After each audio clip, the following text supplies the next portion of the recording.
Hey, it's Kathleen Jasper, and today we're talking about the Praxis Special Education Foundational Knowledge 5355. This is a new special education exam that many states have adopted. There's not a lot of study material out there, but we have the study material that you need for this exam. I'm going to go over 3 test questions today and some main concepts you will see on this exam. Let's get started.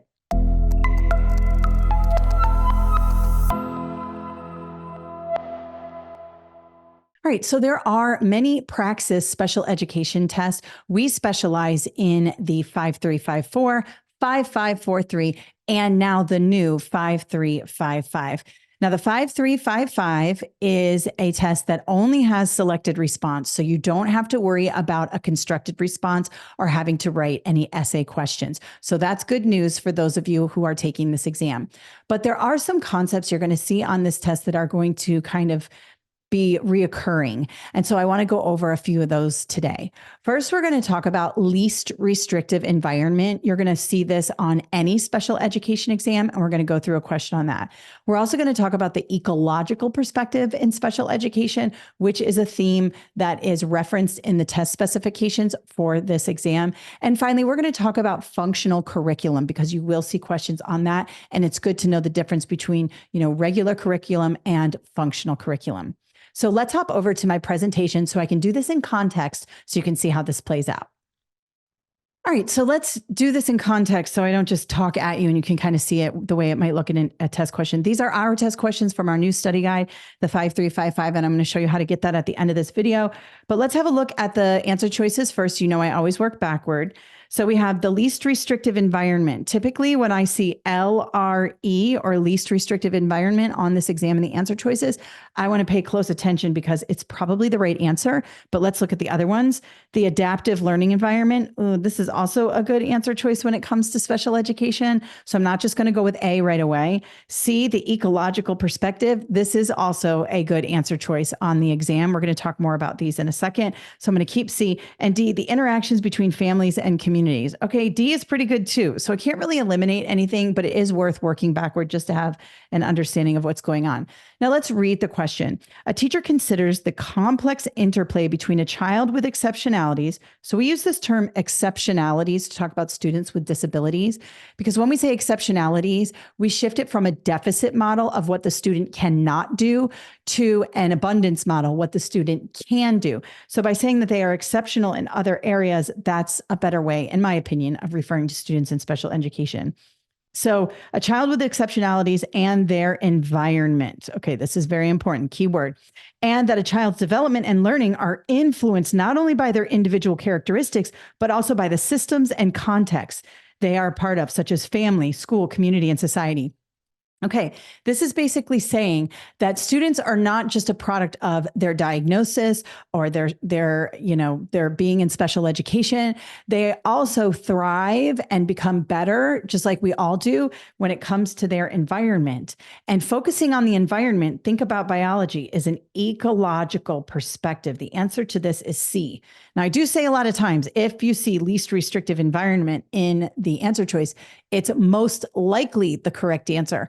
But in this case, it's not, because least restrictive environment means that you are educating students with exceptionalities or students in special education with their non-disabled peers as much as possible, meaning that rather than putting special ed students on the other side of the school in like a segregated classroom, we are bringing them into the general education classrooms as much as possible because they deserve to do extracurriculars and all these cool things, just like the rest of the students.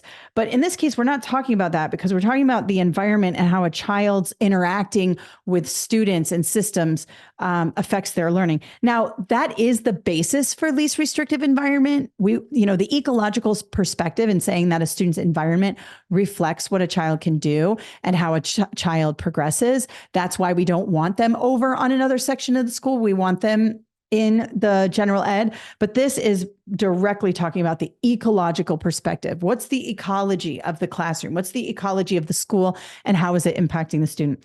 The adaptive learning environment is when teachers adapt the classroom or what's going on based on a student's exceptionality. So let's say you have a student who has autism spectrum disorder, and maybe the student is very sensitive to light or something, noise. You might adapt the learning environment to keep that student in mind. So you might dim the lights in your classroom. You might have things that have textures on them for the student to touch, depending on how the student reacts. So that's the adaptive learning environment, and that's not what's going on here. And while we did mention family here and school and community, we're not really talking about the interactions between families and communities. We're talking about the special education student. So D is out, leaving C, the ecological perspective, the right answer. All right, now let's have a look at this one here. Now you can see right away I have LRE in the question stem. So I'm talking about the least restrictive environment. Let's have a look at the answer choices here. Students with a disability must never be placed outside the general education classroom. All right, must never is what we call in the testing world strong language, and it's typically not the correct answer because every student is different. And if we use this strong language or these strong practices for every single student, we're probably doing the wrong thing. So I'm going to cross out A. B, funding must be considered when applying for a more restrictive placement. We don't want to try for more restrictive placement unless the student really needs it. And funding is not usually contingent upon that. B is a non-answer. C, states must maintain a full range of placement options to meet the needs of children who require specialized treatment programs. Okay, I like this. First of all, we have full range of placement options. That has to go with LRE because we don't just want to put the student in one classroom to do one thing. We want to make sure that the student has a range of possibilities. Also, this term here, to meet the needs of children who require specialized treatment programs. So we're being specific to each student. So I like C, going to circle it. Let's have a look at D. Involvement in music, art, physical education, school clubs, extracurriculars, and other activities must be based on, here's that strong language again, the limitations of the individual child. All right, now this one might be confusing because you see music, art, extracurriculars, and that's what we want for special education students. But at the end, we say must be based on the limitations of the individual child. Again, this is the deficit model. We don't want to be thinking about the deficits. We're not going to make decisions based on the student's limitations. We're going to make decisions based on what the student can do as much as possible. And so D is out, leaving C as the best answer. Let's have a look at the question. Which of the following is an established policy under the least restrictive environment, LRE for IDEA, or Individuals with Disabilities Education Act? This is the law governing special education, and LRE is a big part of that. And basically what it says is in C, we want to make sure we're placing students in a range of options. You might have students that need a self-contained classroom and they have to kind of stay in the special education classroom for most of the day. But you might also have students who are confined to a wheelchair who do need support from a paraprofessional. However, they might be in AP classes. Just because somebody doesn't have use of their legs or their arms does not mean that they aren't, AP, advanced placement. So we want to make sure that we're evaluating students properly and putting them in the right place based on what they can do. And that's what C gives us here, LRE, least restrictive environment. And the last one. So let's have a look at the answer choices here. A reader's theater activity to improve their reading fluency. Okay, I like it. Reader's theater is good. B, a math activity calculating income and expenses for a monthly budget. Okay. C, a field trip to a science museum. D, a social studies activity comparing primary and secondary sources. Okay, I don't know what we're doing here. Let's read the question. Ms. Kent is a 10th grade special education teacher working with her students on functional curriculum. Which of the following activities would benefit her students in this area? Okay, functional curriculum is when we are working on skills that have to do with real world application. Students who are working on functional curriculum are those trying to become independent as they live on their own. That is the goal. We don't want special education students to be dependent on organizations, other people.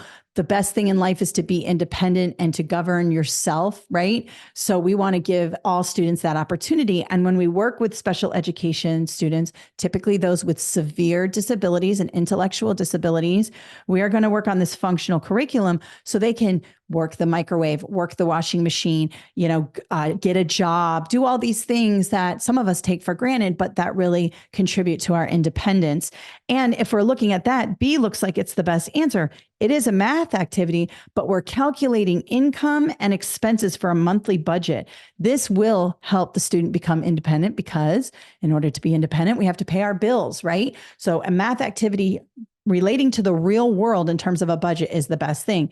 All the other ones are academic focused. Notice readers theater to focus on fluency, trip to the science museum, socials activity comparing primary and secondary sources. Those are all academic. The only one that has to do with real world skills is B, and that would align with functional curriculum. So remember those things when we are talking about the special education test 5355. You want to keep in mind the least restrictive environment. You're going to see questions on that. You're definitely going to see questions on the ecological perspective, thinking about the student's environment. And finally, that functional curriculum. Now, there's a lot more that's covered on this exam. It's very nuanced and there's a lot of information. We do have resources. Let me show you where to get those. All right, just hop over to KathleenJasper.com. And if you go under study guides here, special education, you'll see the Praxis 5355 right there.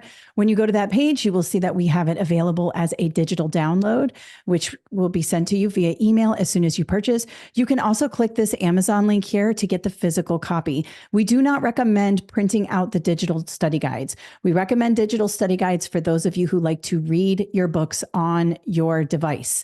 If you are someone who wants a tangible book, hop on over here to Amazon and you can order it through Amazon as a physical copy. It will come to you within 2 days. So the digital download is immediately emailed to you right after purchase, or you can click this link, go to Amazon, and it'll take you to an area to buy the physical book via Amazon Prime. All right, thank you so much for watching today. If you have any questions, you can put them in the comments below, and I appreciate your being here. Have an awesome day.